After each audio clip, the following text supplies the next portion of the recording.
지금 일본이 발칵 뒤집혔습니다. 일본의 위험한 도박이 결국 자신의 목을 겨누는 부메랑이 되고 말았기 때문입니다. 11월 일본의 도발로 시작된 중일 간의 일촉즉발 대치 상황. 중국 항모전단이 일본을 포위하고 믿었던 미국마저 침묵하자 다카이치 내각은 패닉에 빠졌습니다. 결국 자존심을 버리고 한국에 굴욕적인 SOS를 보낸 일본. 하지만 바로 그 순간 대한민국은 말 대신 이것의 봉인을 해제해버렸습니다.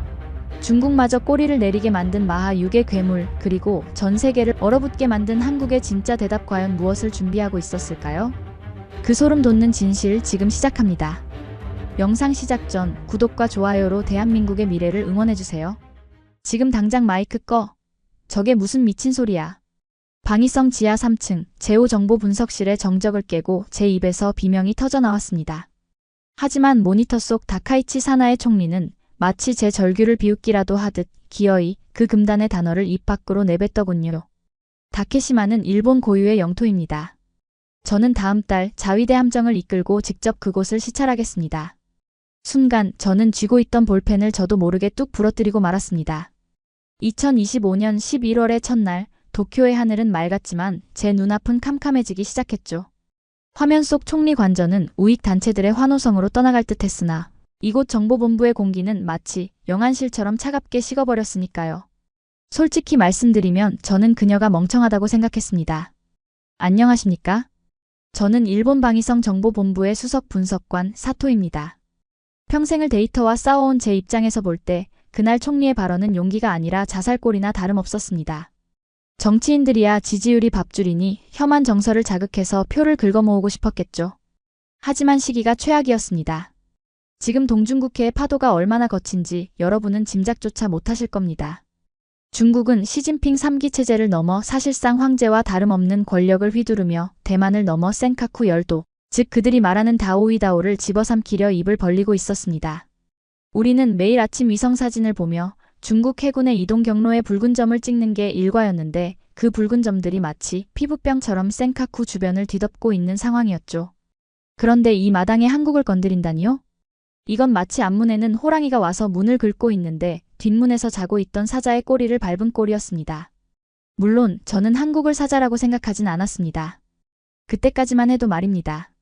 제게 한국은 그저 목소리만 크고 실속은 없는 미국의 눈치를 보느라 바쁜 방파제 정도였으니까요. 총리의 폭탄 발언이 전파를 탄 지 정확히 30분 후 우려는 현실이 되었습니다. 베이징에서 긴급 성명이 날아들더군요. 중국 외교부 대변인의 표정은 평소보다 훨씬 더 오만하고 비릿했습니다. 일본 군국주의의 망령이 다시 살아나고 있다. 자오이다오는 중국의 것이며 독도 또한 한국의 영토임이 명백하다. 우리는 이웃국가의 주권을 침해하는 일본의 행태를 좌시하지 않을 것이다. 기가 막히지 않습니까? 중국이 독도를 언급하며 한국 편을 들다니요. 이것이 바로 저들이 즐겨 쓰는 전술 EEJ였습니다. 오랑캐로 오랑캐를 잡는다. 즉 한국이라는 카드를 이용해 일본을 완벽하게 고립시키겠다는 속셈이었죠. 중국의 성명이 발표되자마자 정보본부 메인 스크린에 경고음이 울리기 시작했습니다. 서남쪽 개혁, 미식별 물체 다수 접근. 항모. 랴오닝함입니다. 레이더병의 목소리가 떨리고 있었습니다. 붉은 점들이 센카쿠 열도를 포위망처럼 조여오고 있었는데 그 속도가 예사롭지 않았습니다. 단순한 무력 시위가 아니었습니다. 저들은 언제든 미사일 버튼을 누를 준비가 되어 있는 굶주린 늑대떼와 같았으니까요. 하지만 우리에게는 믿는 구석이 하나 있었습니다. 바로 미국이었죠. 다카이치 총리는 창백해진 얼굴로 한라인을 잡았습니다. 저도 그때는 안도했습니다. 아무리 우리가 실수를 했어도 미일 동맹은 아시아 안보의 핵심 축 아니겠습니까? 칠함대가 움직이면 중국도 꼬리를 내릴 것이라 확신했죠. 그런데 말입니다. 수학이 넘어 백악관의 반응은 제 등골을 서늘하게 만들 정도로 냉담하더군요. 유감이지만 이번 사태는 일본이 자초한 측면이 큽니다. 미국은 영토 분쟁에 개입하지 않는 것이 원칙입니다. 당사자끼리 대화로 해결하십시오. 믿을 수가 없었습니다. 배신감에 치가 떨렸습니다. 트럼프 2기 취임 이후 미국은 자국의 이익을 위해서라면 동맹도 계산기 두드리듯 대하는 경향이 있었지만 이렇게 노골적으로 우리를 버릴 줄은 몰랐던 겁니다. 순식간에 일본은 태평양 한가운데 홀로 남겨진 조각배 신세가 되었습니다. 중국의 항모전단은 코앞까지 다가왔고 미국은 고개를 돌렸습니다.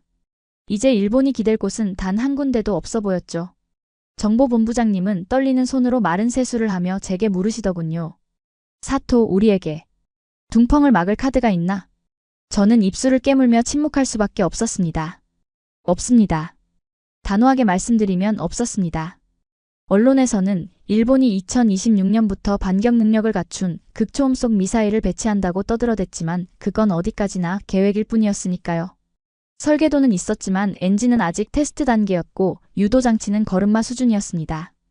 우리는 종이로 만든 호랑이를 진짜인 양 전 세계에 자랑해 왔던 겁니다. 반면 중국의 극초음속 미사일은 실존하는 공포였습니다. 마하 10의 속도로 낙하하는 그 미사일을 막을 수 있는 방패는 현재의 일본 자위대에는 존재하지 않았습니다. 그때 제 눈에 모니터 구석에 있는 한반도 지도가 들어왔습니다. 한국. 우리 총리가 건드린 바로 그 나라. 서울의 광화문에는 수만 명의 인파가 몰려나와 일장기를 불태우고 있다는 첩보가 들어와 있었습니다. 당연한 반응이었죠. 그들은 감정적인 민족이니까요. 그런데 이상한 점이 하나 있었습니다. 광장은 뜨거운데 한국군은 너무나도 조용하더군요. 평소 같으면 동해상에서 미사일을 쏘거나 전투기를 띄워 무력 시위를 했을 텐데 이번에는 기이할 정도로 군사적 움직임이 없었습니다. 휴전선 인근의 포병부대도 동해의 잠수함 기지도 마치 죽은 도시처럼 침묵을 지키고 있는 상태였죠. 레이더에 잡히는 데이터가 0, 즉 완벽한 널 상태였습니다. 저는 그 침묵을 비웃었습니다. 겁을 먹었군. 중국이 저렇게 날뛰니 자기들한테 불똥이 튀지 않게 숨죽이고 있는 거야. 동료 분석관에게 농담조로 던진 말이었습니다. 솔직히 그렇게 믿고 싶었는지도 모릅니다. 세계 6위의 군사력을 가졌다고 자화자찬하지만 결국 고래 싸움에 등 터질까봐 납작 엎드린 새우. 그것이 제가 정의한 한국의 모습이었으니까요. 하지만 그것은 아니 일본 전체의 치명적인 오판이었습니다. 지금 와서 생각해보면 그때 저는 한국의 침묵이 공포가 아니라 사냥 준비였다는 사실을 눈치챘어야 했습니다. 그들이 조용한 이유는 할 말이 없어서가 아니라 굳이 말할 필요가 없을 만큼 완벽한 무언가를 손에 쥐고 있었기 때문이라는 것을 말입니다. 그날 밤 저는 총리 관저로부터 호출을 받았습니다. 상황실에 들어서자 다카이치 총리는 헝클어진 머리를 감싸 쥐고 있었고 테이블 위에는 붉은색 잉크로 극비 도장이 찍힌 얇은 파일 하나가 놓여 있었습니다. 관방장관이 저를 보며 힘없이 손짓하더군요. 사토 분석관. 자존심 상하겠지만 방법이 이것밖에 없네. 저는 의아한 표정으로 파일을 집어들었습니다. 그리고 첫 페이지를 넘기는 순간 제 눈을 의심할 수밖에 없었죠. 그것은 중국을 막기 위한 작전 계획서가 아니었습니다. 그것은 바로 대한민국 국방부 장관 앞 친전. 일본 총리가 자신이 모욕했던 한국에게 보내는 비굴하기 짝이 없는 구조 요청서 초안이었던 겁니다. 지금 한국에게 도와달라고 빌자는 겁니까? 제 목소리가 저도 모르게 떨려 나왔습니다. 관방장관은 쓴웃음을 지으며 대답했죠. 미국이 버렸고 중국이 칼을 겨눴어. 우리 레이더로는 중국의 극초음속 미사일을 탐지조차 못해. 하지만 한국은 다르다는 첩보가 있다. 첩보라뇨? 한국 기술력은 우리보다 10년은 뒤처져 있습니다. 그들이 가진 건 미국산 구형 패트리어트뿐이라고요. 제가 격앙되어 소리치자 장관님은 TV 리모컨을 들어 뉴스 채널을 틀었습니다. 화면에는 한국의 한 군사 전문 유튜버가 올린 흐릿한 영상 하나가 재생되고 있었으니까요. 분석관, 자네 눈에는 저게 뭘로 보이나? 저는 화면을 뚫어지게 응시했습니다. 구름 사이를 뚫고 지나가는 희미한 비행운. 일반인이라면 그냥 지나쳤겠지만 제 눈에는 그 기이한 궤적이 똑똑히 보였습니다. 직선으로 날아가다가 갑자기 수직으로 솟구치고 다시 급강하는 불규칙한 움직임. 그리고 그 뒤를 따르는 붉은색 충격파의 잔상.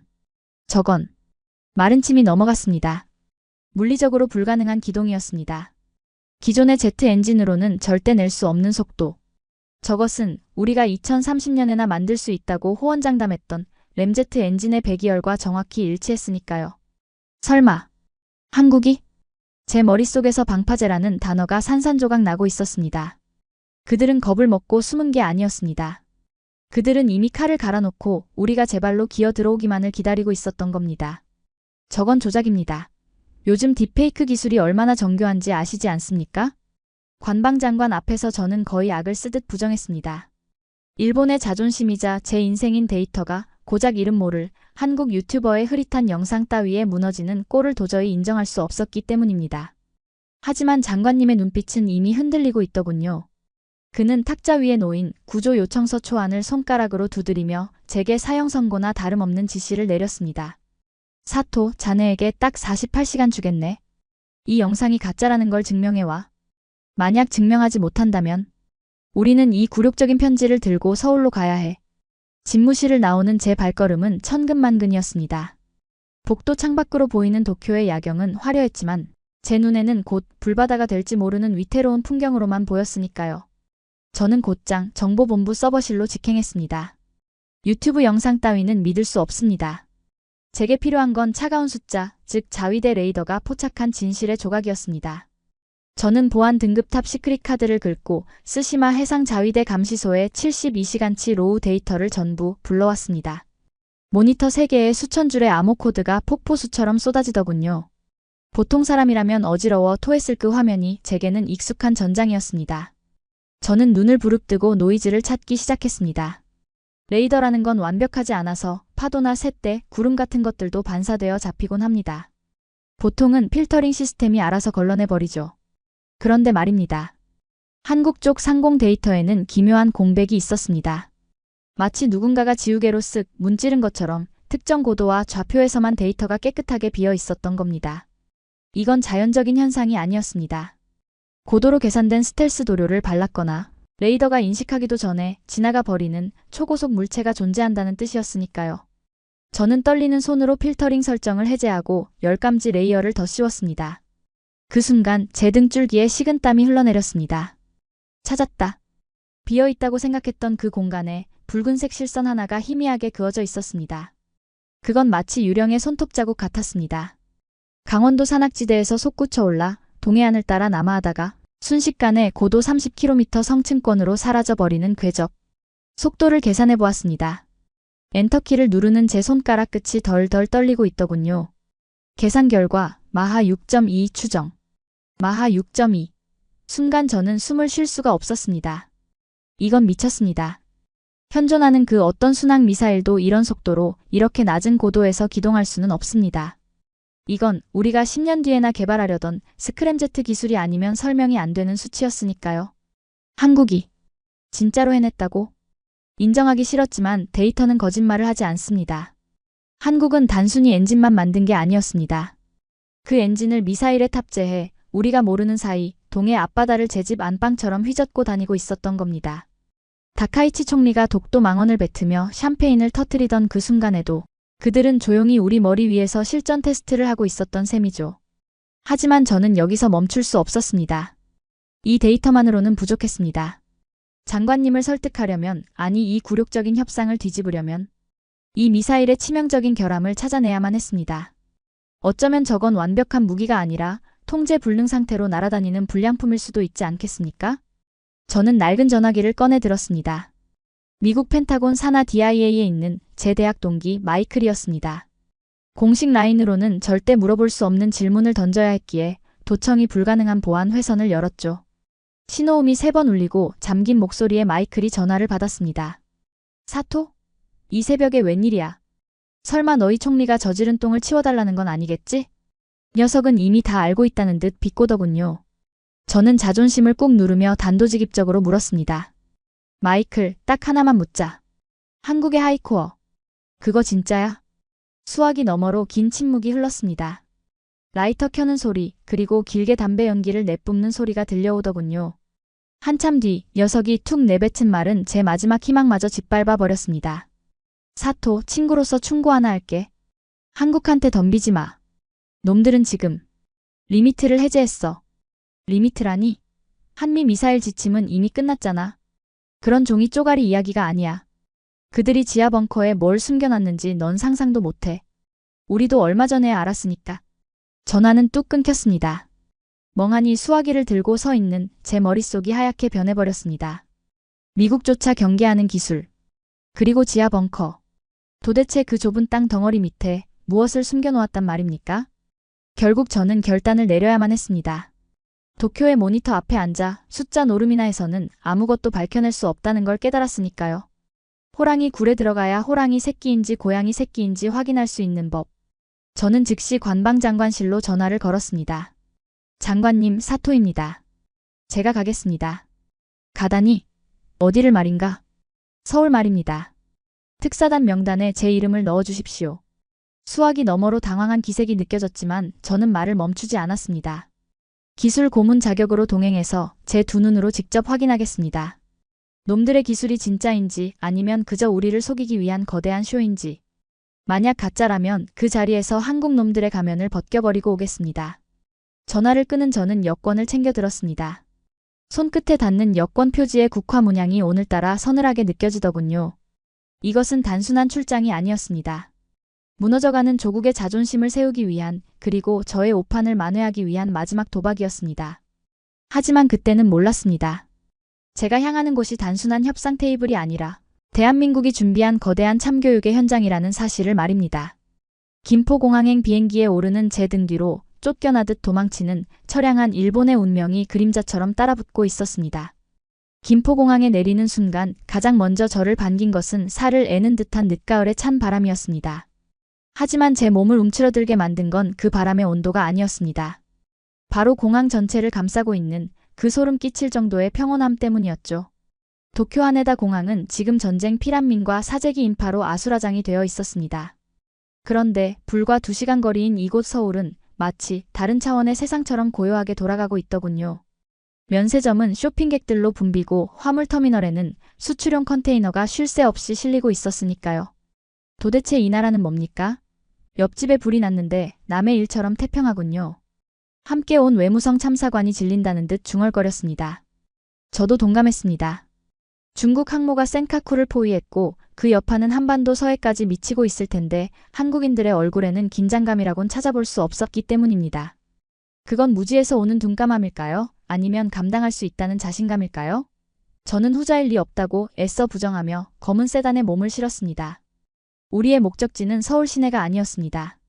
차량은 내비게이션에도 찍히지 않는 경로를 따라 대전을 지나 더 깊은 산속으로 향했습니다. 대한민국 국방과학연구소. 그들이 자랑하는 자주 국방의 심장부이자 제가 파헤쳐야 할 사기극의 무대였죠. 고속도로를 달리는 내내 창밖을 주시했습니다. 단풍이 붉게 물든 산맥 사이로 거대한 송전탑들이 혈관처럼 뻗어나가고 있더군요. 그런데 말입니다. 제 눈에 띈 것은 그 평화로운 풍경 속에 숨겨진 기묘한 디테일들이었습니다. 겉보기엔 평범한 터널 입구마다 두꺼운 차단벽이 설치되어 있었고 휴게소 뒤편 야산에는 위장막으로 가려진 포병 진지들이 듬성듬성 보였으니까요. 한국은 평화로운 게 아니었습니다. 이 나라는 24시간 365일 전쟁을 준비하는 것이 그냥 생활이 되어버린 거대한 병영 국가였던 겁니다. 우리가 호들갑을 떨며 미사일 계획을 발표할 때 이들은 그냥 묵묵히 포탄을 닫고 있었던 셈이죠. 그 사실을 깨닫자 입안이 씁쓸해졌습니다. 3시간을 달려 도착한 연구소 입구는 삼엄했습니다. 무장한 헌병들이 우리 차를 막아 세웠습니다. 일본 정부가 보낸 VIP 차량임에도 예외는 없더군요. 금속 탐지기가 제 몸을 훑고 지나갔고 소지하고 있던 모든 전자기기, 심지어 제 스마트워치까지 압수당했습니다. 보안 규정입니다. 협조 부탁드립니다. 보안 요원의 말투는 정중했지만 그 눈빛은 먹잇감을 노려보는 매처럼 날카로웠습니다. 저는 빈손목을 문지르며 로비로 들어섰는데 그곳의 공기는 바깥보다 더 무겁게 가라앉아 있더군요. 화려한 장식이나 홍보 문구 하나 없는 오로지 콘크리트와 강철로만 이루어진 차가운 요새 같았죠. 그리고 그곳에서 저는 이번 협상의 한국 측 파트너인 그를 처음 마주했습니다. 먼 길 오시느라 고생하셨습니다. 국방과학연구소 수석연구원 강 박사입니다. 그는 낡은 가죽 점퍼에 다 달아빠진 운동화를 신고 있었습니다. 며칠 밤을 새운 듯 눈밑이 거뭇했고 머리에는 까치집이 지어져 있더군요. 명색이 한나라의 국방기술을 총괄하는 책임자라기엔 너무나 초라한 행색이었습니다. 우리 측 외무성 관리들은 그를 보자마자 대놓고 실망한 표정을 지었습니다. 아마도 정장을 빼입은 고위 관료가 나올 줄 알았던 모양입니다. 하지만 저는 달랐습니다. 제 등골이 오싹해졌으니까요. 강 박사의 손. 악수를 위해 내민 그의 손은 마치 거친 나무 껍질처럼 굳은 살이 박혀 있었고 손톱 밑에는 씻어도 지워지지 않는 검은 기름때가 끼어 있었습니다. 그건 펜대를 굴리는 관료의 손이 아니었습니다. 쇳덩이와 화약 그리고 데이터와 직접 몸으로 부딪히며 살아온 엔지니어의 손이었던 겁니다. 사토 분석관이시죠? 일본 정보본부의 에이스라고 들었습니다. 그가 싱긋 웃으며 말했는데 그 미소가 어찌나 건조하던지 소름이 돋을 지경이었습니다. 과찬이십니다. 그저 데이터를 조금 볼 줄 아는 것뿐입니다. 데이터라. 좋죠. 거짓말을 안 하니까. 하지만 가끔은 데이터가 보여주지 않는 것도 있는 법입니다. 그는 묘한 여운을 남기며 우리를 지하 회의실로 안내했습니다. 회의실에 들어서자마자 일본 측 대표단은 급하게 본론을 꺼냈습니다. 다급했으니까요. 중국 항모가 12해리 안까지 접근했습니다. 우리는 시간이 없습니다. 귀국이 보유했다는 그 하이코어 기술 그리고 레이더 연동 코드를 공유해 주십시오. 대가는 섭섭치 않게 지불하겠습니다. 우리 외무성국장의 목소리는 거의 비명에 가까웠습니다. 애처로울 정도였죠. 그런데 한국 측 반응은 기이할 정도로 차분했습니다. 아니, 냉담했다고 해야 할까요? 강 박사는 종이컵에 담긴 믹스커피를 후루룩 마시며 마치 남의 나라 날씨 이야기를 듣는 듯한 표정으로 앉아 있더군요. 그 태도가 우리 국장을 더 미치게 만들었습니다. 이보세요. 지금 사람이 죽느냐 사느냐 하는 문제입니다. 같은 자유진영 국가로서 이럴 수 있습니까? 국장이 책상을 내리치며 고함을 질렀습니다. 그제야 강 박사가 천천히 종이컵을 내려놓더군요. 자유진영이라. 며칠 전까지만 해도 독도에 한포 사격을 하겠다고 하신 분들이 할 말은 아닌 것 같은데요. 회의실에 찬물을 끼얹은 듯 정적이 흘렀습니다. 강 박사의 목소리는 높지 않았지만 그 울림은 묵직했죠. 그리고 정정해드리죠. 우리는 당신들을 돕기 위해 이 자리에 나온 게 아닙니다. 당신들이 우리 기술을 의심하고 있길래 그 의심을 확인시켜드리려고 부른 겁니다. 그는 리모컨을 들어 벽면에 대형 스크린을 켰습니다.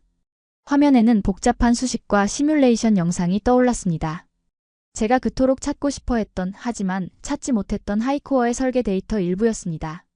저도 모르게 자리에서 벌떡 일어났습니다. 이건 스크린 속의 유체 역학 데이터는 아름다울 정도로 완벽했습니다. 공기 흡입구의 각도, 연소실의 압력 제어 방식, 일본 미쓰비시 중공업의 엔지니어들이 머리를 싸매고 10년을 연구해도 풀지 못했던 난제가 저 화면 속에서는 이미 해결되어 돌아가고 있었으니까요. 사토 분석관님, 직접 보시니 어떻습니까? 조작 같습니까? 강 박사가 저를 뚫어지게 쳐다보며 물었습니다. 저는 마른 침을 삼켰습니다. 인정해야 했습니다. 이건 진짜였습니다. 아니, 진짜를 넘어선 예술이라고밖에는 표현할 길이 없더군요. 하지만 저는 분석관입니다. 쉽게 굴복할 수는 없었죠. 저는 떨리는 목소리로 반박했습니다. 이론상으로는 완벽해 보입니다. 하지만 시뮬레이션과 실전은 다릅니다. 이 엔진을 탑재한 미사일이 실제로 마하 6으로 기동하면서 목표물을 타격했다는 증거가 있습니까? 엔진만 돌아간다고 무기가 되는 건 아닙니다. 제 말에 강 박사는 피식 웃음을 터뜨렸습니다. 마치 철없는 아이의 투정을 듣는 어른처럼 말입니다. 증거라. 하긴 일본 분들은 눈으로 봐야 믿는 성격이시죠. 좋습니다. 마침 잠시 후에 테스트가 하나 예정되어 있는데 같이 참관하시겠습니까? 테스트요? 지금 이 상황에서 미사일 발사 실험이라도 하겠다는 겁니까? 실험이라니요? 훈련입니다. 그는 자리에서 일어나며 점퍼 주머니에 손을 찔러 넣었습니다. 따라오시죠. 진짜 한국이 어떻게 생겼는지 보여드리겠습니다. 우리는 그를 따라 더 깊은 지하로 내려가는 엘리베이터에 몸을 실었습니다. 엘리베이터의 층수 표시기가 지하 3층, 지하 4층을 지나 지하 10층까지 내려가는 동안 제 심장은 터질 듯이 요동쳤습니다. 지하 10층. 그 깊은 땅 속에 도대체 무엇을 숨겨놓았길래 저토록 자신만만한 걸까요? 엘리베이터 문이 열리고 차가운 냉기와 함께 기계 돌아가는 소리가 웅장하게 들려왔습니다. 그곳은 단순한 실험실이 아니었습니다. 축구장 몇 개를 합쳐놓은 듯한 거대한 지하 경납고, 그리고 그 어둠 속에서 수백 명의 연구원들이 분주하게 움직이고 있더군요. 그들은 우리를 쳐다보지도 않았습니다. 누군가는 모니터에 콜을 받고 고함을 치고 있었고, 누군가는 바닥에 쪼그리고 앉아 샌드위치를 씹으며 도면을 보고 있었습니다. 그들의 눈빛. 그것은 광기였습니다. 나라를 지키겠다는 사명감 따위가 아니라 그냥 기술 그 자체에 미쳐버린 사람들만이 가질 수 있는 순수한 광기였죠. 그 풍경을 보는 순간 저는 직감했습니다. 일본은 졌다.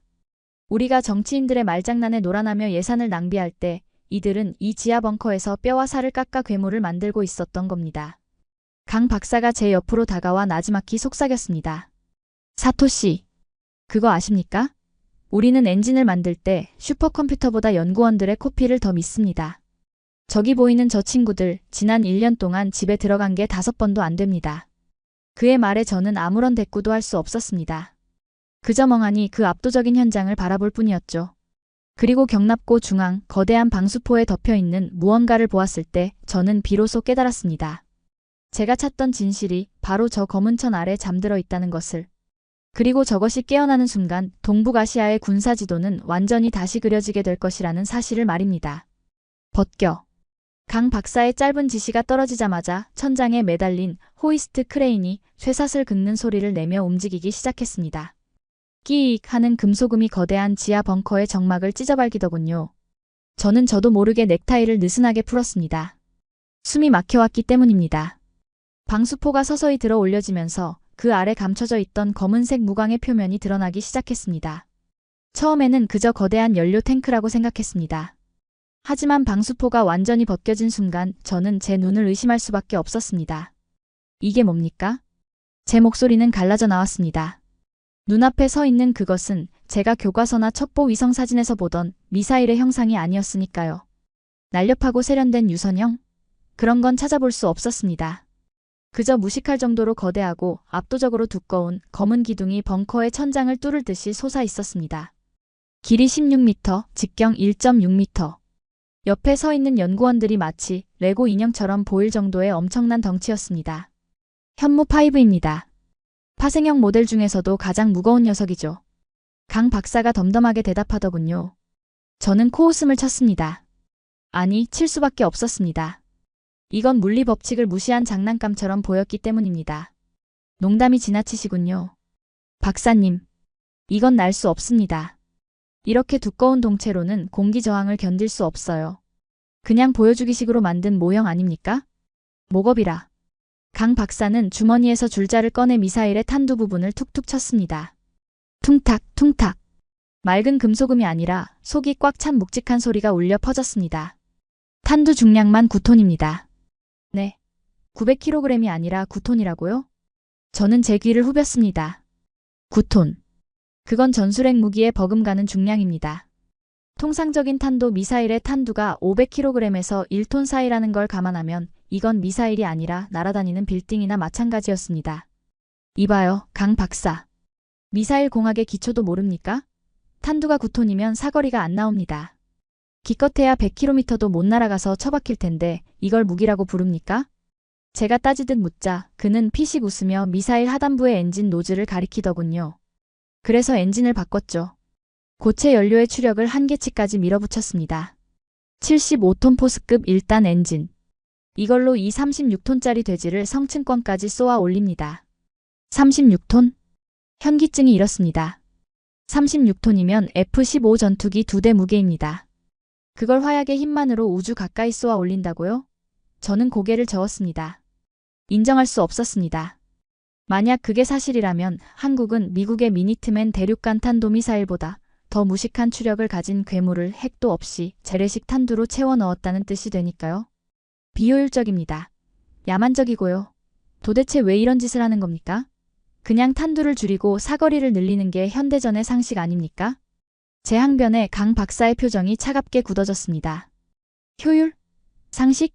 그런 건 여유 있는 나라들이나 따지는 겁니다. 우리는 한 발로 끝내야 합니다.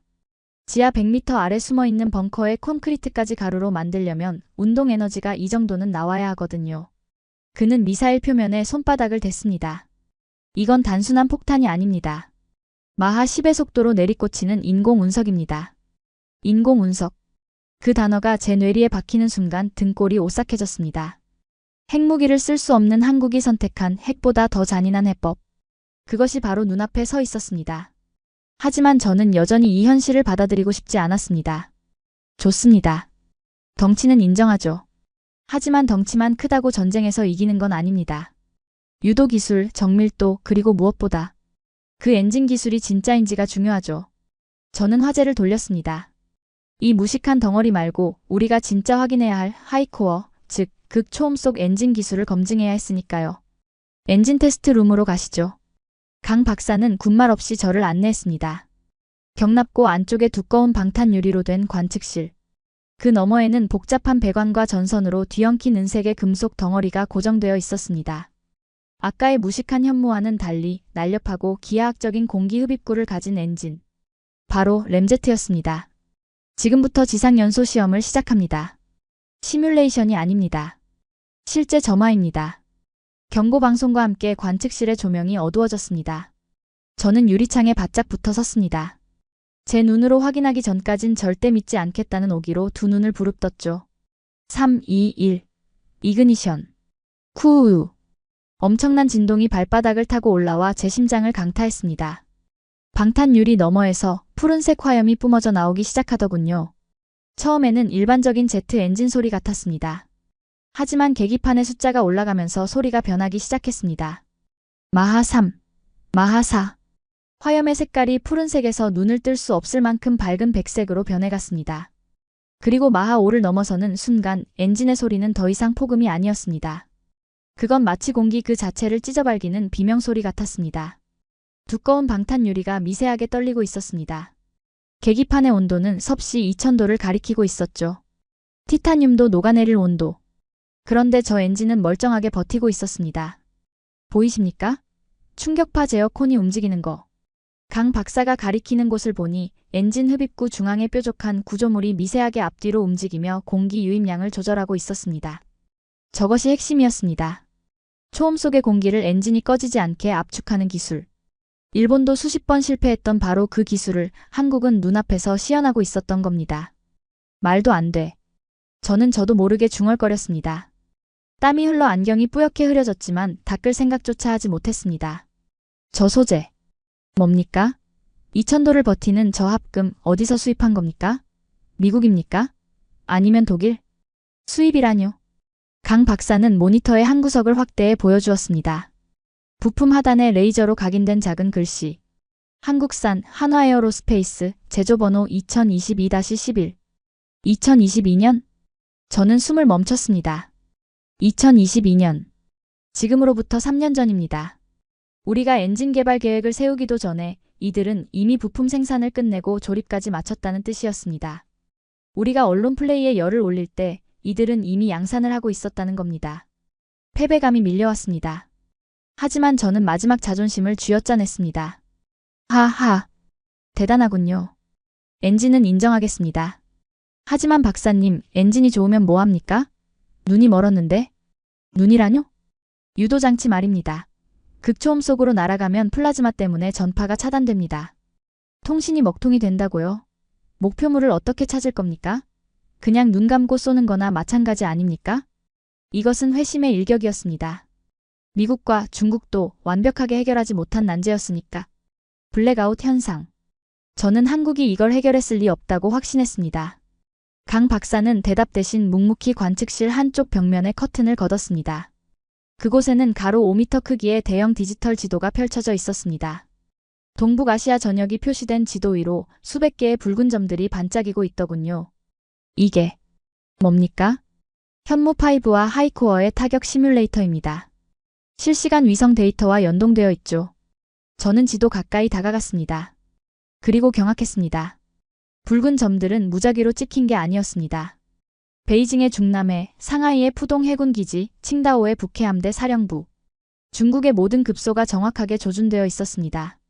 그리고 제 시선은 천천히 오른쪽으로 이동했습니다. 도쿄, 요코스카 해군기지. 그리고 이치가야에 있는 우리방위성 청사. 그곳에도 붉은 점이 선명하게 찍혀 있었습니다. 이건. 다리가 풀려 주저앉을 뻔했습니다. 옆에 있던 철제 난간을 꽉 움켜쥐었지만 손이 덜덜 떨리는 건 멈출 수가 없었으니까요. 박사님, 이게 무슨 뜻입니까? 우리를 겨냥하고 있었던 겁니까? 강 박사는 무심하게 어깨를 으쓱했습니다. 군인은 최악의 상황을 대비하는 법이니까요. 우방국이든 적국이든 우리에게 위협이 된다면 쏠 준비는 되어 있어야죠. 안 그렇습니까? 그의 말은 틀린 게 없었습니다. 하지만 그 준비의 수준이 너무나도 치밀하고 압도적이었습니다. 시뮬레이션 화면 속에서 가상의 미사일들은 제가 지적했던 플라즈마 블랙아웃 따위는 존재하지 않는다는 듯 변칙적인 기동을 하며 일본의 이지스함 방어망을 유령처럼 뚫고 지나갔습니다. 위성통신이 끊기면 관성항법으로 갑니다. 관성항법이 오차를 일으키면 내장된 지형 대조 AI가 스스로 길을 찾습니다. 이 녀석은요, 한번 발사되면 취소 버튼이 없습니다.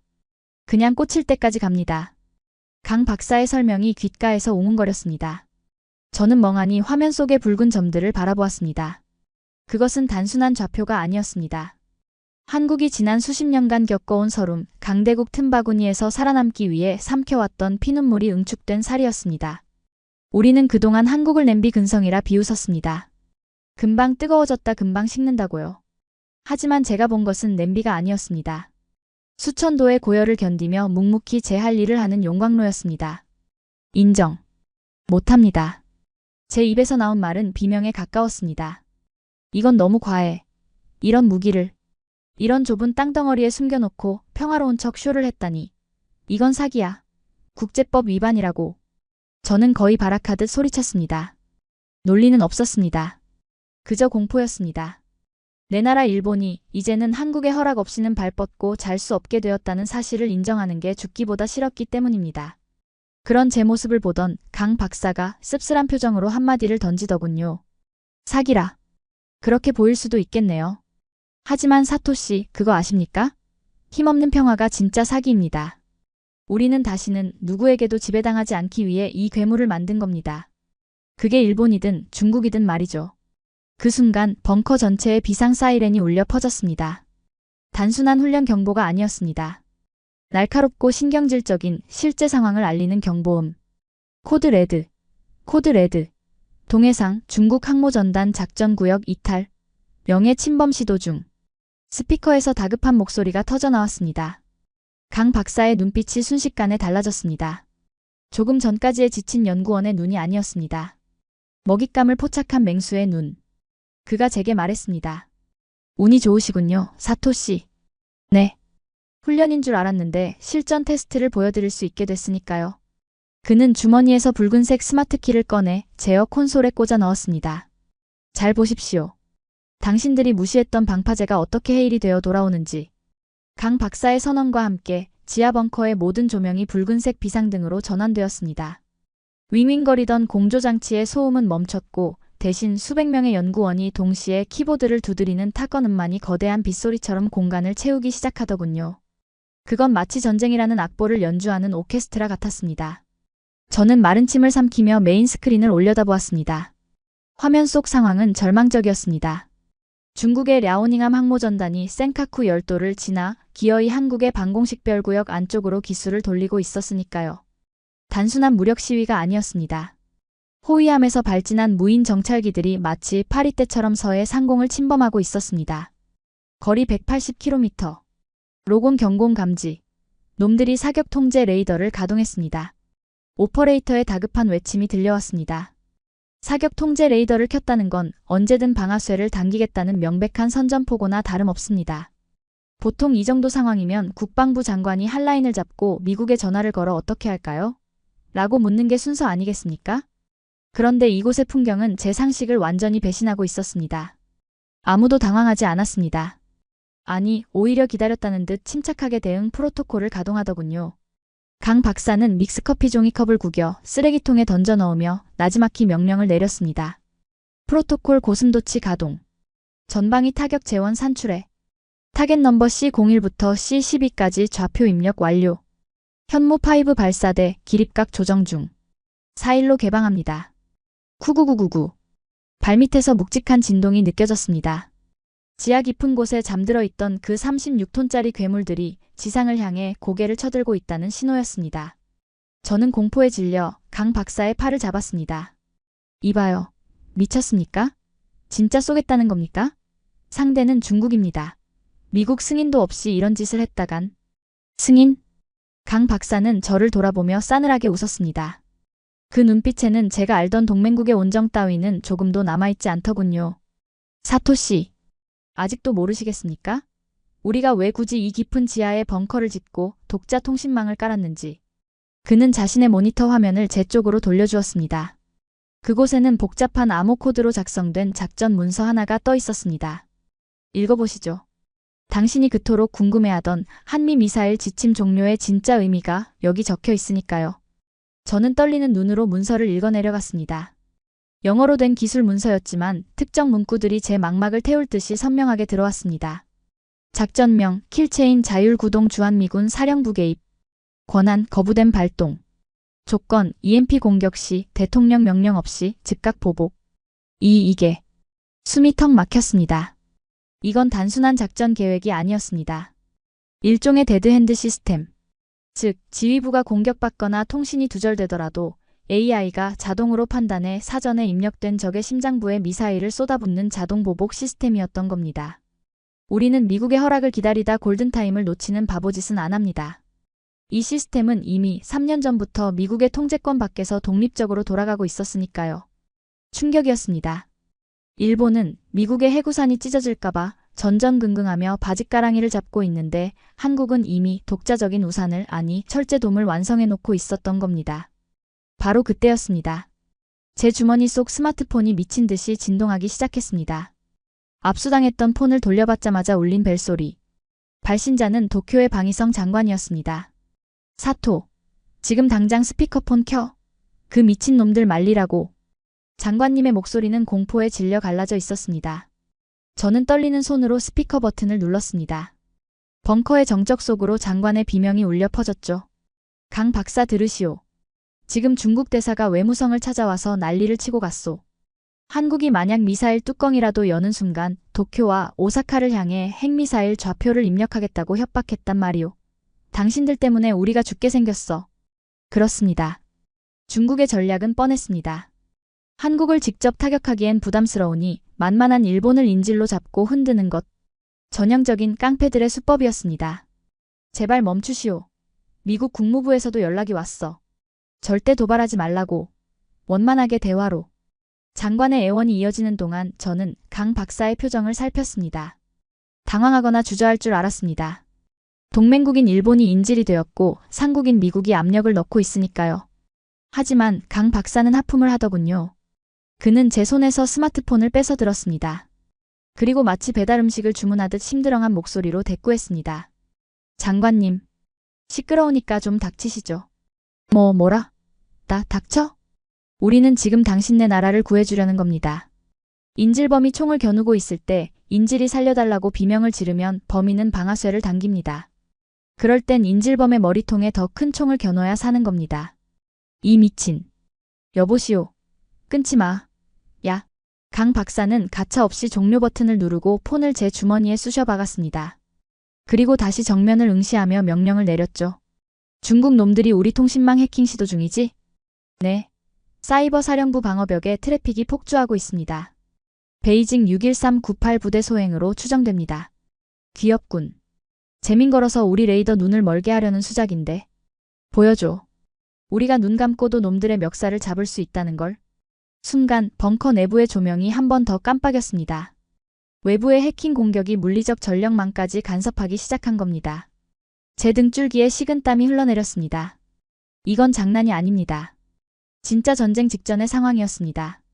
하지만 강 박사는 책상 위에 놓여있던 붉은색 플라스틱 덮개를 열었습니다. 그 안에는 영화에서나 보던 투박한 버튼이 하나 있더군요. 사토씨, 잘 보세요. 이게 바로 당신들이 그토록 원했던 데이터입니다. 그는 망설임 없이 버튼을 눌렀습니다. 쾅! 지진이 일어난 줄 알았습니다. 벙커 전체가 요동쳤고 벽에 걸린 모니터들이 흔들렸습니다.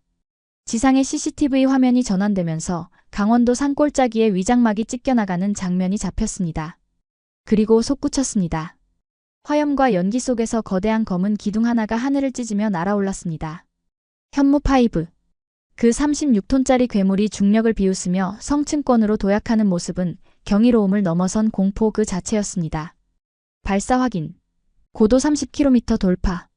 속도 마하 7, 마하 8. 계속 상승 중. 궤적은 예상 경로와 정확히 일치합니다. 목표 지점. 랴오닝함 전방 50km 공해상. 미사일은 중국 항모를 직접 타격하지 않았습니다. 대신 항모가 나아가려는 길목, 그 바다 한가운데를 향해 빛의 속도로 꽂히고 있었습니다. 저는 숨을 쉴 수가 없었습니다. 모니터 속의 붉은 점이 일본 열도를 가로지르며 동중국해로 날아가는 동안 제 머릿속에는 단 하나의 생각만이 맴돌았습니다. 저건 막을 수 없다. 미국의 사드도, 일본의 SMS도, 중국의 S-400도 저 무식한 질량과 속도로 내리꽂히는 괴물을 요격할 수는 없습니다. 그건 마치 하늘에서 떨어지는 피아노를 비비탄 총으로 맞추려는 것과 다름없는 짓이었으니까요. 임팩트 10초 전. 카운트다운이 시작되었습니다. 벙커 안의 모든 시선이 메인 스크린에 고정되었습니다. 중국 항모전단의 레이더 화면이 시뻘겋게 물들고 있는 게 보였습니다. 놈들도 당황했을 겁니다. 설마 한국이 진짜 쏠 줄은, 그리고 저렇게 거대한 것이 저런 속도로 날아올 줄은 상상도 못했을 테니까요. 5, 4, 3, 2, 1. 쾅. 위성 카메라 화면이 하얗게 번쩍였습니다. 소리는 들리지 않았지만 그 충격파가 얼마나 거대한지 화면이 심하게 요동치며 노이즈가 발생하더군요. 바다 한가운데서 거대한 물기둥이 솟구쳤는데 그 높이가 항모 랴오닝함의 관제탑보다 2배는 높아 보였습니다. 단순한 물기둥이 아니었습니다. 탄두가 수면에 격돌하며 발생한 운동 에너지가 인공적인 쓰나미를 만들어낸 겁니다. 화면 속의 중국 함정들이 마치 장난감 배처럼 파도에 휩쓸려 휘청거리는 모습이 보였습니다. 9톤 탄두의 위력. 화약이 터지지 않아도 그 질량만으로 바다를 뒤집어 놓은 겁니다. 명중 오차. 0.3m. 오퍼레이터가 건조하게 보고했습니다. 500km를 날아가서 망망대해의 목표 지점에 고작 30cm 오차로 꽂아 넣은 겁니다. 벙커 안에는 환호성이 없었습니다. 박수 소리도 없었습니다. 그저 묵묵히 다음 데이터를 입력하는 타건음만이 다시 시작되었을 뿐이죠. 그 정적이 저를 더 미치게 만들었습니다. 이 사람들에게 이건 기적이 아니라 그냥 일상적인 업무였던 겁니다. 강 박사가 얼어붙어 있는 제게 다가왔습니다. 보셨습니까? 이게 우리의 대화법입니다. 그는 주머니에서 다시 믹스커피 하나를 꺼내 뜯으며 덜덜 떨고 있는 제 어깨를 툭 쳤습니다. 이제 도쿄에 전화하시죠. 중국 놈들 방금 기저귀 갈아입으러 갔을 테니까 안심하라고. 그의 말이 끝나기가 무섭게 스크린 속에 중국 함대가 급격하게 뱃머리를 돌리는 모습이 포착되었습니다. 조금 전까지 일본을 집어삼킬 듯 으르렁대던 늑대떼가 호랑이의 발톱을 보자마자 깨갱거리며 도망치고 있었던 겁니다. 저는 떨리는 손으로 다시 폰을 들었습니다. 하지만 장관에게 뭐라고 보고해야 할지 알 수가 없었습니다. 우리가 살았습니다. 라고 해야 할까요? 아니면 우리는 이제 한국의 영원한 2등 국가가 되었습니다. 라고 해야 할까요? 확실한 건 단 하나였습니다. 오늘부로 동북아시아의 주인은 바뀌었다는 사실. 그리고 저는 그 역사의 현장에서 제 조국의 몰락과 새로운 패권국의 탄생을 동시에 목격하고 있다는 사실뿐이었습니다. 하지만 안도는 잠시였습니다. 스크린 구석에서 또 다른 경고등이 깜빡이기 시작했기 때문입니다. 중국은 물러갔지만 더 큰 문제가 다가오고 있었습니다. 박사님, 백악관입니다. 트럼프 대통령이 직접 연결을 요청했습니다. 오퍼레이터의 외침에 강 박사의 미간이 처음으로 찌푸려졌습니다. 중국은 힘으로 눌렀지만 혈맹이라 믿었던 미국이 딴지를 걸기 시작하면 상황은 복잡해집니다. 과연 한국은 분노한 미국 앞에서도 그 꼿꼿함을 유지할 수 있을까요? 저는 숨을 죽이며 강 박사의 입을 주시했습니다. 박사님, 백악관입니다. 트럼프 대통령이 직접 연결을 요청했습니다.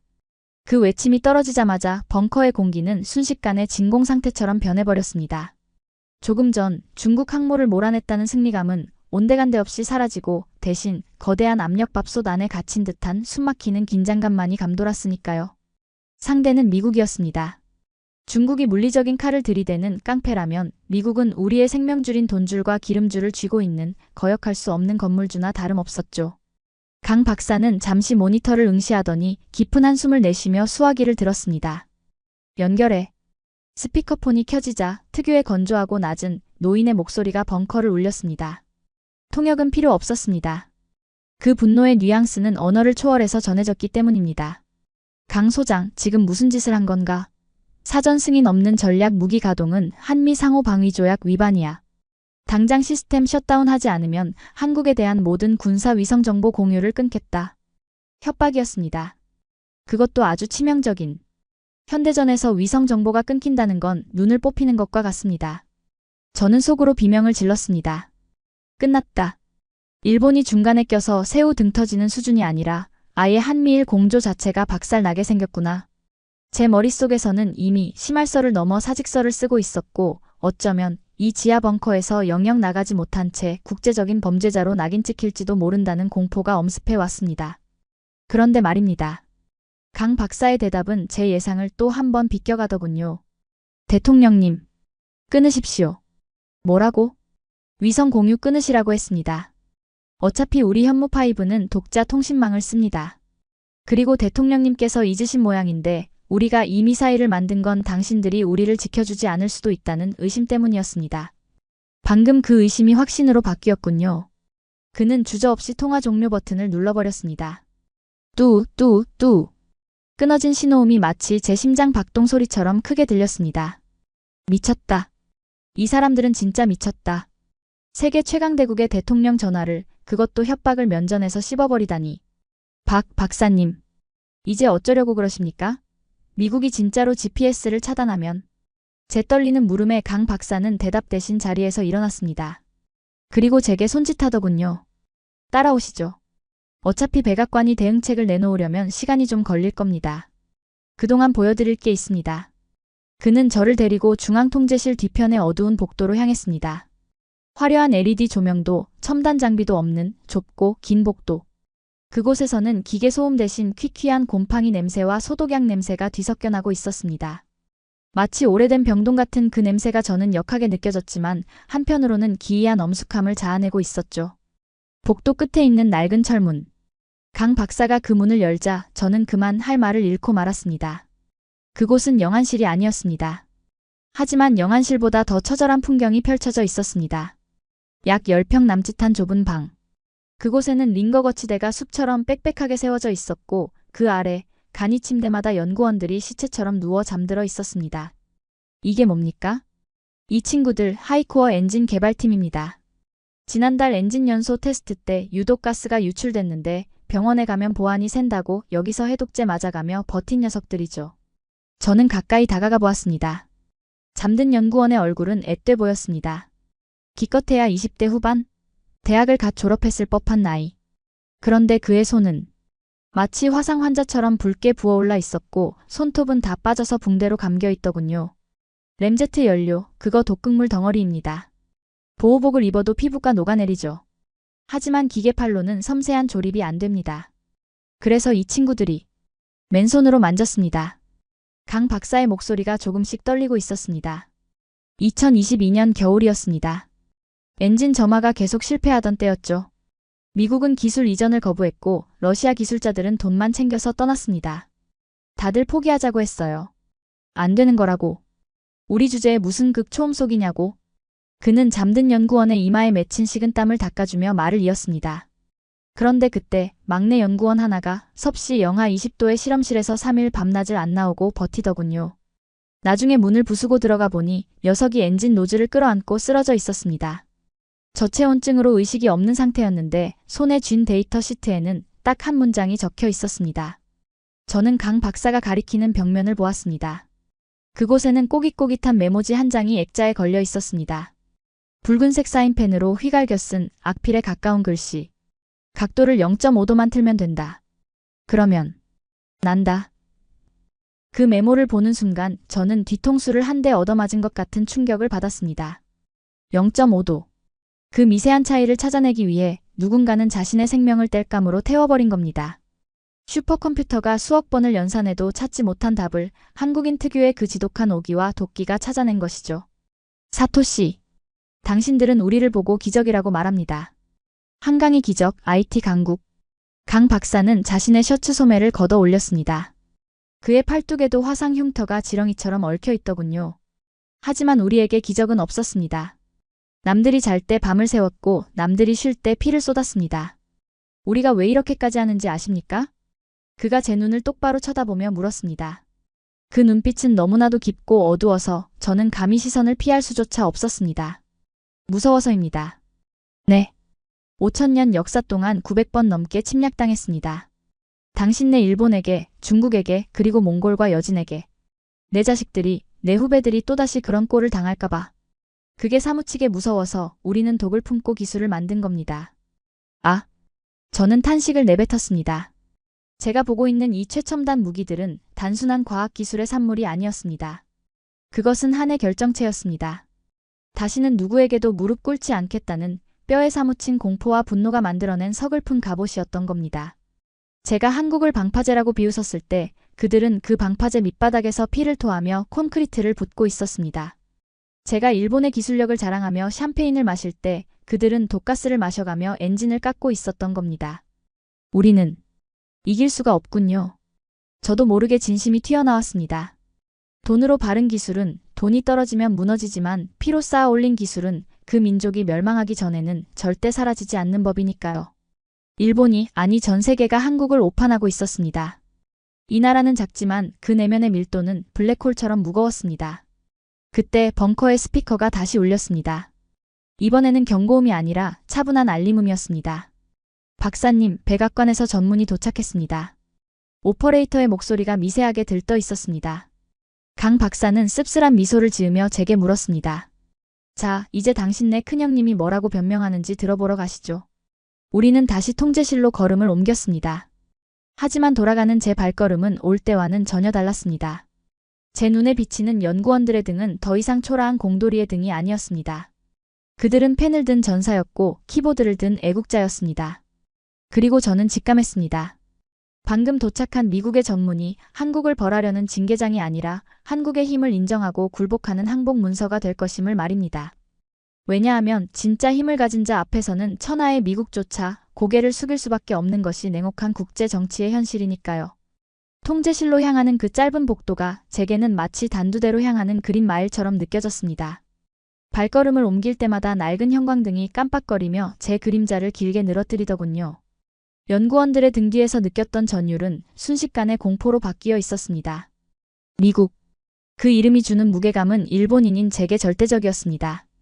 전후 80년 일본은 미국의 그림자 속에서만 숨을 쉴 수 있었으니까요. 그들이 하라면 하고 하지 말라면 멈추는 것. 그것이 우리가 배운 생존 방식이자 유일한 정답이었습니다. 그런데 한국은 그 절대자의 멱살을 잡고 흔든 겁니다. 이제 끝이다. 한국은 제재를 받을 것이고 그 불똥은 옆에 있던 일본에게까지 튀겠지. 저는 절망적인 시나리오를 그리며 통제실의 두꺼운 철문을 넘었습니다. 강 박사는 이미 메인 콘솔 앞에 팔짱을 끼고 서 있더군요. 그의 시선이 향한 곳에는 백악관 국가안보보좌관 명의로 도착한 긴급 전문이 띄워져 있었습니다. 사토씨, 영어 잘하시죠? 직접 읽어보시겠습니까? 강 박사가 턱짓으로 화면을 가리켰습니다. 저는 떨리는 마음으로 스크린 앞으로 다가갔습니다. 문장 하나하나가 제게 사형 선고처럼 다가올 거라 예상하면서 말입니다. 수신, 대한민국 국방부, 국방과학연구소. 제목, 회신, 전략자산 및 동맹 프로토콜 조정권. 첫 줄을 읽는 순간 저는 제 눈을 비벼야만 했습니다. 제재나 경고 같은 단어는 어디에도 없었기 때문입니다. 대신 믿을 수 없는 단어들이 나열되어 있었습니다. 미국은 대한민국이 보여준 독자적 방위 능력을 존중하며 공동 분석을 위해 하이코어 텔레메트리 데이터에 대한 즉각적인 접근을 요청하며 그리고 마지막 문장은 제 다리에 힘이 풀리게 만들기에 충분했습니다. 인도, 태평양 지역 내 전략적 위계 질서에 대한 재평가를 진행하겠다. 하. 입에서 헛웃음이 터져나왔습니다. 이건 징계장이 아니었습니다. 이건 힘을 가진 자가 더 강한 힘을 가진 자에게 보내는 러브레터이자 사실상의 항복 문서였습니다. 미국은 분노한 게 아니었습니다. 그들은 계산기를 두드려 본 겁니다. 한국의 기술을 제재해서 적으로 돌리는 것보다 인정하고 흡수해서 자기 편으로 묶어두는 게 이득이라는 냉철한 계산. 깡패가 칼을 든 상대에게 너 좀 친해? 나랑 같이 일하자라고 손을 내미는 것과 다를 바가 없었죠. 그 순간 제 안에 무언가가 와르르 무너져 내렸습니다. 그것은 지난 30년 동안 제가 믿어왔던, 아니 일본 전체가 신봉해왔던 세계관이었습니다. 미국에게 잘 보이면 안전하다. 납작 엎드리면 때리진 않는다. 우리는 그렇게 자존심을 팔아 평화를 구걸해왔습니다. 그런데 한국은 정반대였습니다. 나를 건드리면 너도 죽는다는 배짱으로 들이받았고 결국 그 배짱이 통했다는 걸 제 눈앞에서 증명해버린 겁니다. 다리에 힘이 풀려 주저앉고 말았습니다. 차가운 금속 바닥의 냉기가 엉덩이를 타고 올라왔지만 제 가슴 속의 허무함보다는 차갑지 않더군요. 우리는 도대체 뭘 한 겁니까? 중얼거리는 제 목소리는 처량하기 그지없었습니다. 일본이 수십조 엔을 들여 미국산 무기를 사들이고 헌법을 고쳐가며 미국의 행동 대장을 자처할 때 한국은 이 냄새나는 지하 벙커에서 묵묵히 칼을 갈아 자신을 파트너의 위치로 격상시켰습니다. 우리는 주인이 던져주는 뼈다귀를 기다리는 개였고 그들은 스스로 사냥감을 물어오는 늑대였던 겁니다. 일어나십시오, 사토씨. 강 박사의 목소리가 들렸지만 저는 고개를 들 수 없었습니다. 부끄러웠습니다. 분석관이라는 직함이, 엘리트라는 자부심이, 그리고 일본인이라는 정체성이 한없이 초라하게 느껴졌으니까요. 그때 제 주머니 속에 휴대폰이 다시 요란하게 울리기 시작했습니다. 화면을 보지 않아도 알 수 있었습니다. 도쿄의 관방장관 아니면 다카이치 총리겠죠. 그들은 묻고 싶을 겁니다. 미국이 우리를 지켜준대. 한국은 혼났대. 그 겁쟁이들의 목소리를 듣는 순간 속에서 뜨거운 것이 울컥 치밀어 오를 게 뻔했죠. 저는 전화를 받지 않았습니다. 대신 배터리를 분리해 바닥에 던져버렸습니다. 챙그랑 플라스틱 조각이 사방으로 튀었습니다. 그것은 제가 조국 일본과 맺고 있던 비겁한 연결고리를 끊어내는 소리였습니다. 강 박사님. 한참의 침묵 끝에 제가 입을 열었습니다. 목소리가 젖어 있더군요. 당신들은 억울하지도 않습니까? 뭐가 말입니까? 이렇게 대단한 걸 만들어 놓고도 숨어 살아야 한다는 게 우리 같았으면 전 세계에 자랑하고 노벨상을 달라고 떠들었을 겁니다. 그런데 당신들은 왜 이 어둠 속에서 이름도 없이 죽어가는 겁니까? 강 박사는 대답 대신 저를 일으켜 세웠습니다. 그리고 통제실 한쪽 벽면을 가리켰습니다. 그곳에는 커다란 태극기가 걸려 있었는데 자세히 보니 깨끗한 새 것이 아니었습니다. 검게 그을리고 군데군데 구멍이 뚫린 낡은 태극기. 저게 뭔지 아십니까? 모르겠습니다. 한국전쟁 때 낙동강 방어선에서 전사한 학도병의 품에서 나온 겁니다. 18살짜리 소년이 죽는 순간까지 끌어안고 있었던 거죠. 강 박사는 그 깃발을 바라보며 나지막히 말했습니다. 우리가 이름을 남기지 않는 이유? 간단합니다. 우리가 이름을 남기면 적들이 우리 가족의 이름을 알게 되니까요. 우리는 영웅이 되려는 게 아닙니다. 그저 그 학도병처럼 내 품에 있는 걸 뺏기지 않으려는 가장들일 뿐입니다. 아, 그제야 저는 알 수 있었습니다. 이들의 도끼가 어디서 나오는지. 그것은 명예욕이나 정복욕이 아니었습니다. 지키고 싶다는 인간의 가장 원초적이고 절박한 본능. 그것이 바로 하이코어의 엔진을 돌리는 연료였던 겁니다. 일본은 제국의 영광을 되찾기 위해 무기를 만들지만 한국은 가족의 생존을 위해 무기를 만듭니다. 그 출발점부터가 달랐기에 도달하는 곳도 다를 수밖에 없었던 것이죠. 저는 비틀거리는 걸음으로 다시 콘솔 앞에 섰습니다. 그리고 강 박사에게 물었습니다. 제가 무엇을 하면 되겠습니까? 제 눈빛이 달라진 것을 느꼈는지 강 박사의 표정도 진지해졌습니다. 선택하십시오. 일본으로 돌아가서 한국은 위험하니 제재해야 한다고 보고서를 쓰시든가 아니면 당신이 본 진실을 그대로 전해서 당신네 나라가 더 이상 헛된 꿈을 꾸지 않게 만들든가. 그는 제 앞에 빈 A4 용지와 볼펜 한 자루를 놓아주었습니다. 마치 판사가 피고인에게 주는 반성문 용지처럼 보였습니다. 저는 떨리는 손으로 볼펜을 잡았습니다. 손끝에 굳은 살이 박힌 강 박사의 손과는 비교도 안 되게 매끄러운 제 손이 오늘따라 부끄럽게 느껴지더군요. 하지만 써야 했습니다. 이것은 한국을 위한 것이 아닙니다. 아직도 미국의 치마폭에 숨어 과거의 영광이나 되새김질하고 있는 저 불쌍한 조국 일본을 위한 마지막 충언이어야 했습니다. 쓰겠습니다. 저는 펜 뚜껑을 열었습니다. 가감없이 제가 본 모든 것을 기록하겠습니다. 9톤 탄두의 무게도 2000도를 버티는 엔진의 열기도 그리고 당신들 연구원들의 붕대 감은 손까지. 좋습니다. 하지만 조건이 하나 있습니다. 강 박사가 덧붙였습니다. 마지막 문장은 제가 불러주는 대로 쓰십시오. 말씀하십시오. 그는 잠시 생각에 잠기더니 씁쓸하지만 단단한 목소리로 한 문장을 뱉었습니다. 그 말은 제 가슴에 비수처럼 꽂혔습니다. 대한민국은 더 이상 기적을 바라지 않는다. 그들은 스스로 기적이 되었다. 그렇게 적어주십시오. 저는 고개를 끄덕이고 펜을 움직이기 시작했습니다. 종이 위로 사각거리는 소리가 벙커 안에 울려 퍼졌습니다. 그것은 제가 30년 동안 쌓아온 일본 엘리트로서의 자존심을 무너뜨리고 그 폐허 위에 경외라는 새로운 감정을 쌓아 올리는 소리였습니다. 밖에서는 여전히 다카이치 총리와 내각이 패닉에 빠져 우왕좌왕하고 있을 겁니다. 하지만 저는 알았습니다. 이 보고서가 도쿄에 도착하는 순간 일본의 헛된 야망은 강제 종료될 것임을, 그리고 동북아시아의 진정한 균형자가 누구인지 전 세계가 알게 될 것임을 말입니다. 제 영혼의 가장 어두운 밤은 그렇게 지나가고 있었습니다. 그리고 그 어둠 속에서 대한민국이라는 거대한 여명이 밝아오고 있었습니다. 펜을 놓는 순간 제 손끝의 떨림도 거짓말처럼 멈췄습니다. A4 용지 3장. 그것은 단순한 보고서가 아니었습니다. 일본 제국주의의 낡은 망령에 찍는 마침표이자 대한민국이라는 새로운 거인에게 바치는 헌정사였으니까요. 저는 강 박사에게 짧은 목례를 남기고 그 무거운 진실을 품에 안은 채 벙커를 나섰습니다. 그로부터 4시간 뒤 저는 도쿄 나가타초 총리 관저의 지하 위기관리센터에 서 있었습니다. 공기는 탁했습니다. 48시간 내내 환기조차 시키지 않은 회의실에는 식어빠진 도시락 냄새와 늙은 관료들의 시큼한 땀 냄새가 뒤섞여 비릿한 악취를 풍기고 있더군요. 다카이치 사나의 총리는 상석에 앉아 손톱을 물어뜯고 있었고 방위성 장관과 내각 관료들은 마치 죄인처럼 고개를 숙인 채 침묵하고 있었습니다. 제가 문을 열고 들어서자 수십 개의 충혈된 눈동자가 일제히 저에게 꽂혔습니다. 그것은 희망의 눈빛이 아니었습니다. 제발 이 악몽을 끝낼 마법 같은 거짓말을 해달라는 비겁한 갈망이었죠. 사토 분석관. 어떻게 됐나? 한국 놈들이 겁을 먹었나? 미국이 그들을 주저앉혔나? 다카이치 총리가 자리를 박차고 일어나며 소리쳤습니다. 그녀의 목소리는 갈라져 있었고 화장이 번진 얼굴은 기괴해 보일 정도였죠. 저는 천천히 걸어가 그녀 앞에 테이블에 제가 작성한 보고서를 내려놓았습니다. 탁! 얇은 종이 뭉치가 테이블에 닿는 소리가 유난히 크게 울려 퍼졌습니다.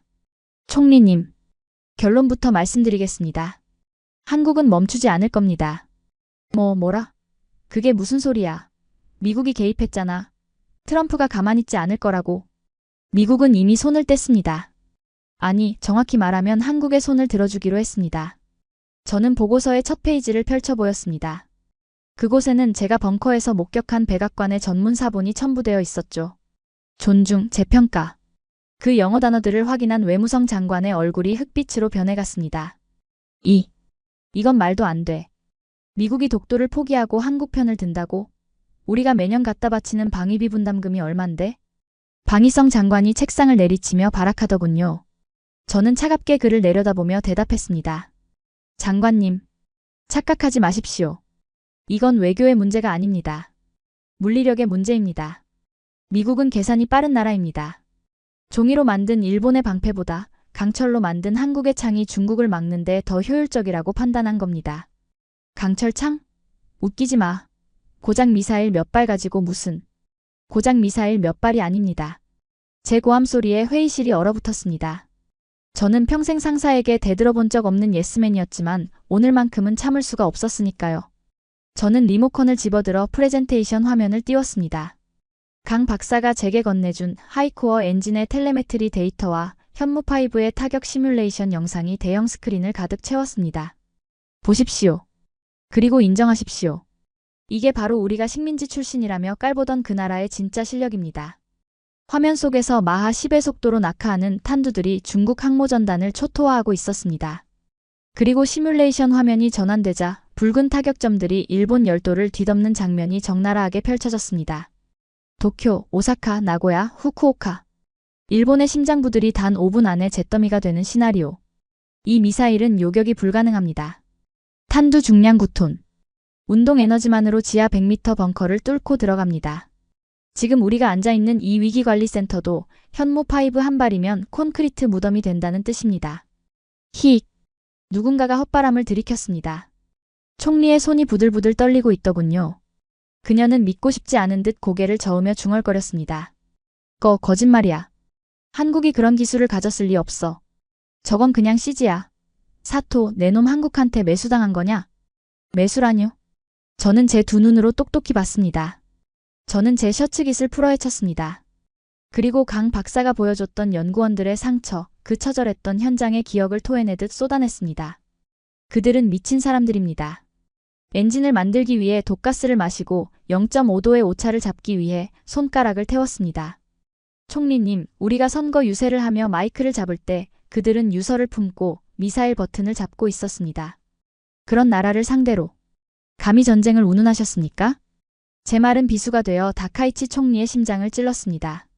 그녀는 털썩 자리에 주저앉고 말았죠. 오만했던 독도 도발의 대가가 이렇게 참혹하게 돌아올 줄은 꿈에도 몰랐을 테니까요. 그때 회의실 전화기가 요란하게 울렸습니다. 외무성 한라인이었습니다. 전화를 받은 사무관의 표정이 창백해지더니 떨리는 목소리로 보고했습니다. 총리님. 베이징입니다. 중국 외교부입니다. 뭐라고 하던가? 항모 전단을 철수시킨답니다. 그리고 센카쿠 열도 주변의 모든 군사 작전을 중지하고 평화적인 해결을 원한다고 한국 측에 중재를 요청해 달랍니다. 회의실에 무거운 침묵이 내려앉았습니다. 중국이 꼬리를 내린 겁니다. 일본의 항의에는 콧방귀도 뀌지 않던 그 오만한 중국이 한국이 보여준 실력 행사 한 번의 태세를 전환한 것이죠. 그것은 일본 입장에서는 굴욕이자 동시에 안도였습니다. 한국 덕분에 살았으니까요. 하지만 다카이치 총리의 자존심은 그것을 용납하지 못했습니다. 그녀는 히스테릭하게 소리를 질러대더군요. 안 돼. 이대로 물러설 순 없어. 자위대전 함대 출격시켜. 독도 그네로 보내. 우리가 건재하다는 걸 보여줘야 해. 총리님, 제발 정신 좀 차리십시오. 제가 다시 한번 소리쳤습니다. 지금 자위대를 보내면 그들은 돌아오지 못합니다. 한국의 킬체인 자율구동 시스템은 이미 켜져 있습니다. 총리님이 명령을 내리기도 전에 우리 함대 위로 인공 운석이 떨어질 겁니다. 일본을 지구상에서 지우고 싶으십니까? 제 말에 그녀의 눈동자가 흔들렸습니다. 공포. 원초적인 죽음의 공포가 정치적 야욕을 집어삼키는 순간이었으니까요. 주변을 둘러보니 방위성 장관도 외무성 장관도 모두 고개를 떨구고 있었습니다. 아무도 총리의 말에 동조하지 않았습니다. 그들도 알았기 때문입니다. 이제 시대가 변했다는 것을. 다카이치 총리는 입술을 깨물어 피가 흐르는 줄도 모르고 멍하니 허공을 응시했습니다. 그러다 천천히 아주 천천히 고개를 떨구더군요. 패배를 인정한 것입니다. 사토. 그녀의 목소리는 다 죽어가고 있었습니다. 그럼 우린 이제 어떡하나? 한국한테 빌어야 하나? 저는 깊은 한숨을 내쉬었습니다. 그것은 질문이 아니라 비명이었습니다. 한때 아시아의 맹주를 자처했던 일본의 총리가 생존을 위해 한국의 처분을 기다려야 하는 처지가 된 셈이죠. 네. 빌어야죠. 하지만 빈다고 들어줄지는 모르겠습니다. 저는 보고서의 마지막 장을 넘겼습니다. 거기에는 강 박사가 불러준 문장이 적혀 있었습니다. 한국 측의 메시지를 전달하겠습니다. 모두의 시선이 제 입술에 집중되었습니다. 저는 또박또박 한 글자도 틀리지 않고 낭독했습니다. 대한민국은 더 이상 기적을 바라지 않는다. 그들은 스스로 기적이 되었다. 그러니 일본은 주제를 알고 선을 넘지 마라. 선언이 끝나는 순간 다카이치 총리는 얼굴을 감싸쥐고 오열하기 시작하더군요. 그 울음소리는 위기관리센터의 차가운 벽에 부딪혀 공허하게 메아리쳤습니다. 그것은 단순히 한 정치인의 몰락이 아니었습니다. 강한 일본이라는 허상이 산산이 부서지는 소리였으니까요. 저는 더 이상 그곳에 있을 이유가 없었습니다. 몸을 돌려 회의실을 빠져나왔습니다. 등 뒤에서 들리는 통곡 소리가 멀어질수록 제 발걸음은 가벼워지는 기분이었습니다. 복도 끝 창문 너머로 도쿄타워가 보였습니다. 화려하게 빛나고 있었지만 제 눈에는 왠지 모르게 위태로워 보이더군요. 반면 현해탄 건너 서쪽 하늘은 칠흑 같은 어둠에 잠겨 있었습니다. 하지만 저는 알고 있습니다. 그 어둠 속에 누구보다 밝고 뜨거운 진짜 불꽃이 타오르고 있다는 것을 말입니다. 주머니 속에서 꼬깃꼬깃해진 쪽지 하나를 꺼냈습니다. 벙커를 나올 때 강 박사가 몰래 쥐어준 것이었죠. 거기에는 짧은 문장 하나가 적혀 있었습니다. 고맙습니다. 당신이 본 것을 왜곡하지 않아 주어서. 저는 피식 웃음을 터뜨렸습니다. 고맙다니요. 오히려 고마운 건 저였습니다. 덕분에 저는 껍데기뿐인 엘리트의 삶을 버리고 진실을 마주할 용기를 얻었으니까요. 밤하늘을 올려다보았습니다. 저 멀리 보이지 않는 궤적을 그리며 날고 있을 하이코어, 그리고 지하 깊은 곳에서 침묵하고 있을 현무. 그들은 굳이 소리내어 짖지 않을 것입니다. 진짜 강자는 굳이 자신의 힘을 과시할 필요가 없으니까요. 이제 세상은 알게 될 것입니다. 동방의 작은 나라가 어떻게 거인을 무릎 꿇리고 스스로 거인이 되었는지를. 그리고 그 기적의 역사는 오늘 밤 이곳 도쿄의 몰락과 함께 비로소 완성되었습니다. 그 길로 저는 방위성의 사직서를 던졌습니다. 미련은 없더군요. 거짓으로 쌓아 올린 성벽 안에서 안주하느니 차라리 거친 광야에서 진실을 마주하는 게 낫다고 판단했으니까요. 지금 제 손에는 편도 비행기 티켓이 한 장 들려 있습니다. 목적지는 서울. 네, 저는 다시 그곳으로 갑니다.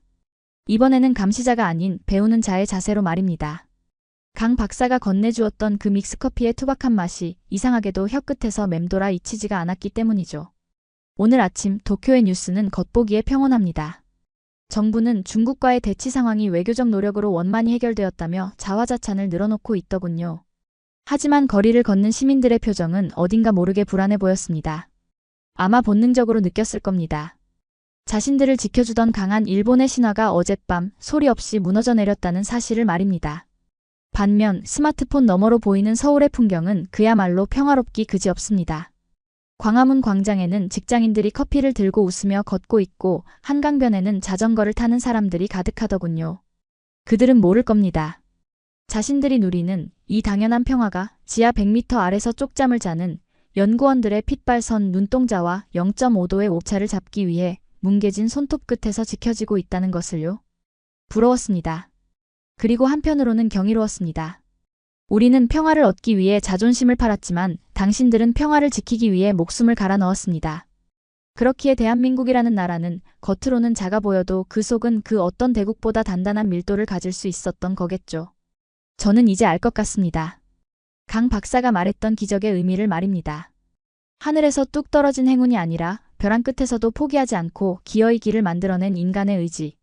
그것이 바로 한국이 가진 진짜 힘이었습니다. 혹시 지금 이 순간에도 뉴스를 보며 불안해하는 분들이 계십니까? 주변 강대국들의 으르렁거림에 위축되어 우리는 왜 이렇게 작을까라며 한숨 쉬고 계시지는 않습니까?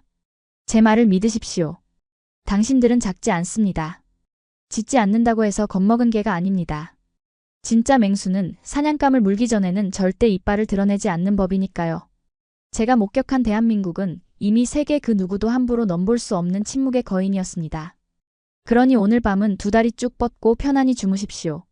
당신들의 밤은 그 어떤 나라의 밤보다 안전할 테니까요. 오늘 이야기 어떠셨습니까? 일본 정보 분석관조차 전율하게 만든 대한민국의 숨겨진 저력. 저는 강 박사의 스스로 기적이 되었다는 그 한마디가 아직도 가슴을 뜨겁게 하는데요. 여러분이 생각하는 대한민국의 진짜 힘은 무엇인가요? 기술력? 끈기? 아니면 가족을 지키려는 그 간절한 마음? 여러분의 자랑스러운 의견을 댓글로 남겨주세요. 여러분의 소중한 댓글이 모여 대한민국을 더 강하게 만듭니다. 구독과 좋아요는 지금 이 순간에도 보이지 않는 곳에서 나라를 지키는 우리 국군 장병과 연구원들에게 큰 힘이 됩니다. 지금까지 감동띵동이었습니다.